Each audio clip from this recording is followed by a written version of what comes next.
Chair. I'm going to see if I can get close enough to the mic. There we go.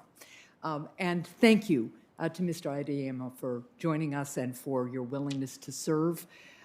It's a difficult time in our country, so we're really grateful for your interest and willingness to serve, and we thank your family for the joint commitment that reflects.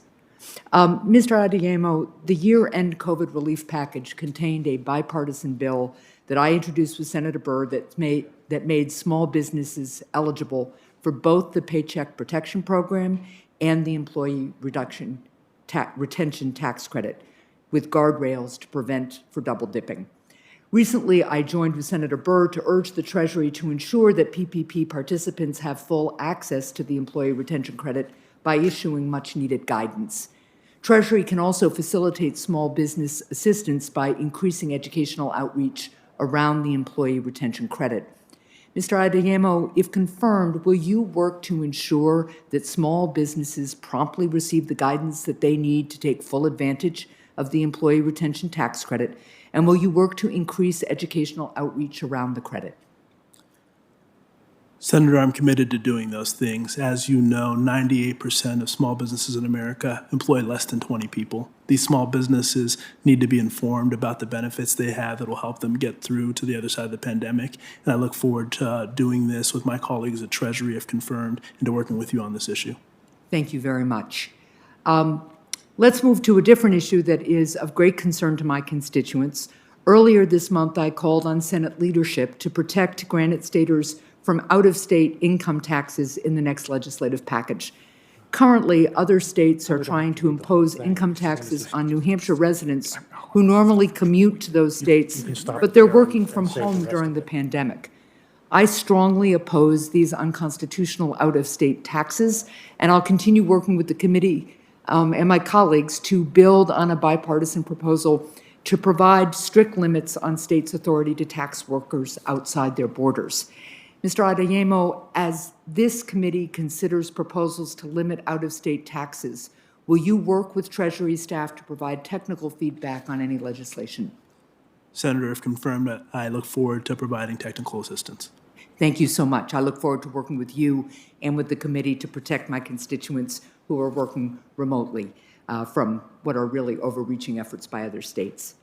I wanted to turn to another subject. In previous finance hearings, I've stressed the importance of Treasury programs that combat the financing of terrorist and criminal organizations.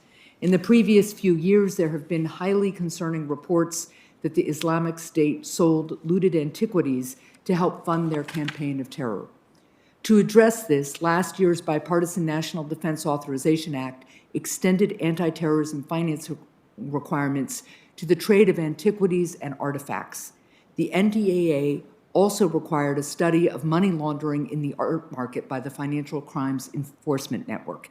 Can you speak to how the updated requirements for antiquity dealers will help combat terrorists and criminal financing? And will you keep the committee apprised of the findings from the FinCEN study on money laundering in the art market?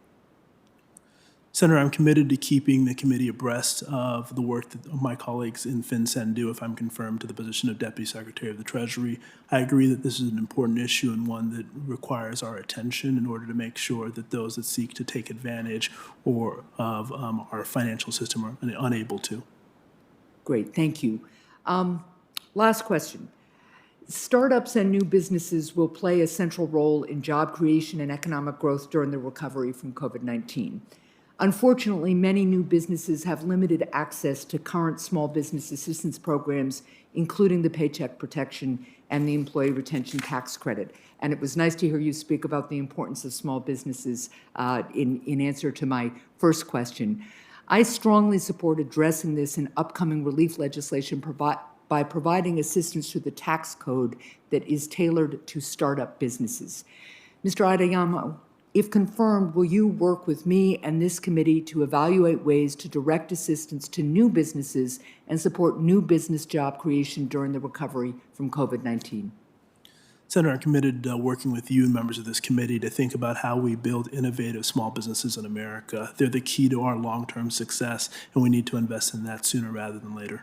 Well, thank you very much, Mr. Adeyemo. I appreciate it very much. I thank my